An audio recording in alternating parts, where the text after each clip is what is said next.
Muito boa noite a todos, aqui é o Yuri do canal Racional Invest.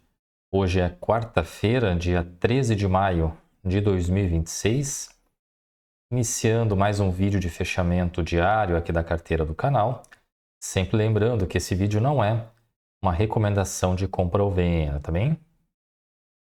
Então, iniciando aqui com a análise do índice Bovespa, fechou novamente em queda aí de 1,80%.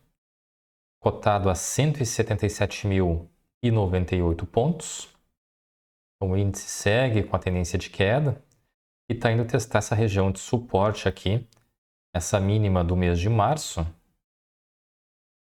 na região ali dos 176 mil pontos, tá? Hoje o índice, para quem acompanhou o mercado, né, estava estável ali praticamente no 0 a 0, sem muita oscilação, né? Mas aí no início da tarde, né, com a divulgação aí da notícia, né, de uma conversa aí entre o Flávio Bolsonaro e o Vorcaro, as ações, né, o mercado como um todo despencou aí do meio da tarde, né, segunda metade da tarde aí, porque isso pode mexer aí com a questão eleitoral, né, de um modo geral, em se tratando do mercado, né, é mais um ruído, tá? Acredito que nos próximos dias essa situação já vai se estabilizar e os preços aí vão voltar a corrigir, né, para os patamares antes da divulgação aí dessa notícia aí que foi veiculada no dia de hoje, né? Bom, agora vamos seguindo aqui com a análise dos ativos que compõem a carteira do canal. Começando aqui com o Banco do Brasil, fechou o dia com uma queda expressiva aí de 2,63%, cotado a R$ 20,76. O papel vem numa tendência de queda, aparentemente perdeu essa região de suporte aqui dos R$ 21, tá? E o meu preço médio está em R$ 23,83. O Banco do Brasil divulgou agora à noite os resultados do primeiro trimestre, tá? Agora de 2026. Então, com base nos dados que foram divulgados, o meu preço teto foi ajustado aqui para R$ 25,43, tá? Em relação aos dados que foram divulgados, vamos dar uma olhada aqui no material, tá? Que está disponível lá no site de relacionamento com investidores do Banco do Brasil. Em relação ao lucro, né? O lucro do banco teve uma forte queda de em torno de 50% em relação aí ao lucro do mesmo período do ano passado. Deixa eu ver se ele está nessa parte aqui. Acho que não, acho que ele está mais pro meio aqui da apresentação. Ó, lucro líquido ajustado, né? 3,4 bilhões, tá? No primeiro tri. Se a gente comparar com o mesmo período do ano passado, teve fechado em 7,4, né? Houve uma queda de 53% no lucro líquido, tá? E também a questão do retorno, né, sobre o patrimônio líquido, seria o ROI, né? Ficou em 7,3%. É um patamar bem inferior aí ao mesmo período do ano passado, né, quando estava em 16,7%. Outro dado importante aqui é em relação ao guidance, né, que o Banco do Brasil já atualizou, né? Virou meio que uma certa rotina, digamos assim, do Banco do Brasil atualizar o guidance no decorrer do ano, né? Eu não acho legal, eu acho que faz a projeção lá no início do ano, né? Tu tem que manter ele até o final, né? Para saber exatamente como foi o teu nível de acerto de acordo com com aquele plano, né? Com aquela ideia que o pessoal havia estipulado aí no início do ano, né? Dificilmente a gente vai conseguir acertar, né, uma projeção de um ano, mas eu acho que ficar ajustando aí o guidance a cada divulgação, a cada trimestre, né, acredito que enfraquece um pouco, né, as projeções aí que a empresa faz, né. Mas em relação aqui aos dados, o que houve de alteração, tá? Eles haviam divulgado inicialmente, né, uma margem financeira bruta aí de entre 4% e 8%. Eles alteraram aqui, né, para uma margem maior de 7% a 11%. Tá? O custo do crédito, eles haviam projetado algo em torno de entre 53 e 58 bilhões. Eles aumentaram aí para 65 e 70 bilhões. E o lucro líquido ajustado, eles haviam inicialmente divulgado uma projeção, né, para o ano aí de um lucro entre 22 e 26 bilhões. O lucro foi de apenas 3,4 bi, né? Então eles já ajustaram aqui a projeção para algo em torno de 18 e 22 bilhões, tá? Então, houve uma redução aí na projeção, né, do lucro para esse ano aqui do papel. Acredito que nos próximos trimestres o lucro líquido aumente, tá? Já vamos ver logo na sequência, porque essa apresentação aqui de hoje eu achei bem importante, porque foi a primeira vez aí em mais de 2 anos, né, que o indicador da inadimplência é o que vem pressionando os lucros aí do Banco do Brasil. Pela primeira vez em 2 anos aí houve um indicativo, né, de que há uma mudança ali na questão da inadimplência, de modo que a perspectiva a partir de agora é de uma redução da inadimplência, tá? Vamos chegar ali e dar uma olhada agora, inclusive. Aqui na carteira de crédito expandida, né, houve um pequeno aumento de 2% na comparação anual, mas acho que os dados mais importantes estão aqui, ó. Se a gente olhar a inadimplência de 30 dias, isso o geral, né, a gente percebe, ó, que houve uma redução de 6,84% para 6,51% agora em março, tá? Isso é importante porque parte desse percentual aqui de inadimplência de 30 dias, ele acaba migrando, né, para a inadimplência de 90 dias. Então, a gente já consegue observar aqui, ó, esse primeiro trimestre, que houve uma redução da inadimplência curta, né, de 30 dias, e já houve também uma redução da inadimplência aqui de 90, né? Na inadimplência curta houve uma redução aí de cerca de 30 bips, né? E na inadimplência de 90 dias houve uma redução aí de 12 bips, né? Então agora existe um indicativo concreto de que a inadimplência pode ter atingido o ápice, né, em dezembro do ano passado, e agora pode estar se iniciando aí, né, um ciclo de redução da inadimplência, tá? Se a gente olhar aqui, por exemplo, esse aqui é os dados de agora de março e pega também os 4 trimestres anteriores, né? Então ele pega todo 2025. Mas se a gente olhar aqui os dados que foram divulgados em março do ano passado, tá? Ele pega aqui os dados também de 2024, né? Então a gente tem aqui os dados de 2024 nessa apresentação, né? Mais as de 2025 na apresentação que a gente estava antes. E a gente percebe, ó, que na inadimplência, desde o primeiro trimestre de 2024, ou seja, 2 anos atrás, né? Desde aquela época, ó, já havia dando sinais de um aumento da inadimplência, ó. 4,13 para 4,18, 4,38, 4,56, 4,64. E aí para o primeiro tri deu aquele salto ali, né? Isso nos 30 dias. E a mesma coisa a gente observou também nos 90 dias, né? 2,90 para 3, 3,33, aqui deu uma estabilizada, mas depois deu um salto aqui no primeiro tri, né? Então, se a gente olhar aqui, nessa apresentação que foi divulgada hoje, é a primeira vez em 2 anos que há uma redução, né, do percentual aqui da inadimplência. E se a gente olhar especificamente a parte do setor agro, né, que é onde está, digamos assim, o foco, né, da inadimplência, né, maior, a gente percebe aqui, ó, que a inadimplência curta diminuiu, né, de 8,28, tá, para 7,35, ou seja, uma redução aí de quase 100 pontos base, né, na comparação com o dezembro do ano passado, tá?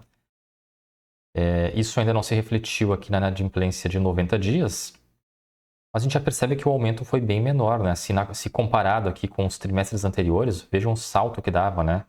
Aqui era 80 pontos base, aqui foi 1,7, né? 170 pontos base, aqui 120 pontos base, e aqui houve uma desaceleração bem expressiva, né? Da inadimplência de 90 dias. Aumentou aqui apenas 0,13, né? 13 pontos base. Então é possível que no próximo trimestre a gente enxergue aqui e visualize, né, uma redução aqui da inadimplência de 90 dias. Tá? Porque parte dessa redução que a gente observou aqui, que foi significativa, né, de quase 1%, vai se refletir aqui nos 90. Tá? Se a gente olhar também aqui a apresentação do ano passado aqui do agro, vamos dar uma olhada aqui.